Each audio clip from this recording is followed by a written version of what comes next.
Ku nkomerero ya Ssabbiiti ewedde, Ssaabaawaabi wa gavumenti Gen. Francis Abodo yawuniikiriza eggwanga bwe yategeezezza nga babuulidde obujulizi obuluma abakungu ba gavumenti abeenyigira mu kubulankanya amabaati agali galina okugenda e Karamoja era n'ajja enta misango gyonna egyagiteekateekeddwa okubaggulwako nga ku bano kwaliko Ssaabaminisita wa Uganda Robinah Nabbanja, amyuka omukulembeze w'eggwanga Jessica Alupo, omukubiriza wa Parliament Anita Among, Minisita w'ebyensimbi Matia Kasaija n'abalala. If the evidence was there, if it was not there, we cannot charge them just because the public wants to see the Speaker of Parliament take plea or the Prime Minister take plea.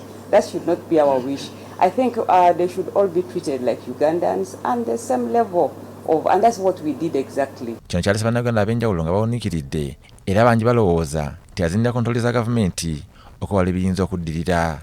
Bannamateeka n'abantu ba bulijjo bagamba nti kino kyongedde okusaza ofiisi ya Ssaabawaabi wa gavumenti, ate abalala bagamba nti tebyewuunyisa kubanga bangi baziba n'okulwayo okwetaba mu bikolwa nga bino kyokka gavumenti yennyini ne babikkirira.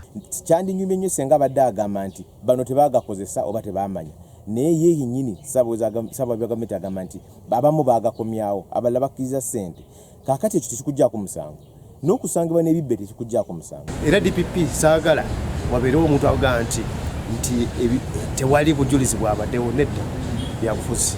Ssentebe wa FDC mu ggwanga Oweekitiibwa Ambassador Sabirirwa agamba nti ensonga y'amabaati g'e Karamoja eswazizza nnyo eggwanga era kigiwadde ekifaananyi ekibi ennyo mu mawanga g'ebweru. Birirwa agamba nti mu gavumenti etakkiriza mu bulyake abantu bano bonna singa bava dda mu bifo byabwe ne badda ebbali okunoonyerezebwako kubanga kyebakola kiweebula nnyo gavumenti ne ofiisi zaabwe, wabula kyewuunyisa nti bano tebalina kyebakoleddwako. Agamba nti kyewuunyisa nnyo okulaba nti n'abaakwatibwa olwayimbulwa ne baddayo ku ofiisi zaabwe ne bakola emirimu gyabwe. Kyagamba nti kyongera okunafuya olutalo olw'okulwanyisa obuli bw'enguzi mu ggwanga. Zaayo laba tebaagazaayo kuba otunuulira eno gyava mu Nabbanja abaafuna district constituency namba baafuna kyamabaati ago, ndowooza kubalirira ssente mmeka ezaali mu mabaati azo n'abawa n'asasulira ebintu ebyo. Tikirungi, kyatuswaza ze naswala naga nti nedda kitulaze nti tugenze nnyo wansi.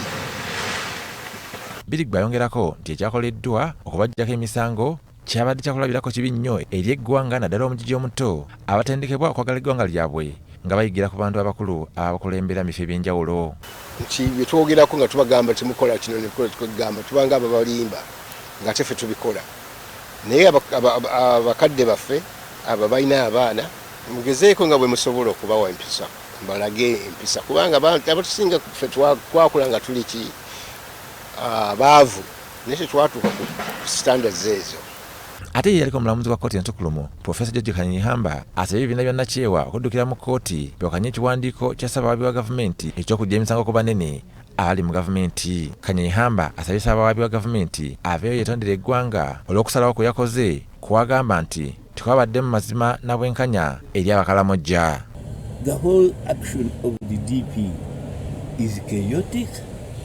It is contradictory with the statements he and the president have been making, and it is shameful to the Republic of Uganda. Ssaabawaabi wa gavumenti yategeezezza nti ekimu kyamulemesezza okwongerayo emisango gino kwe kuba nti abamu ku baafuna amabaati gano baagasaba era gabaweebwa nga bayita mitendera emituufu, ate abalala baagazzaayo nga bwe baalagirwa omukulembeze w'eggwanga. Museveni says these people are criminal, they should be convicted, and then today you say they only saw little piece. You don't even refer to iron sheets, and you see this is very little offenses. They were gifts. Gifts from who? Robert Mwanje, BBS Terefayina, Gamboze. Mawulire Gamboze gokyalaba okyali ku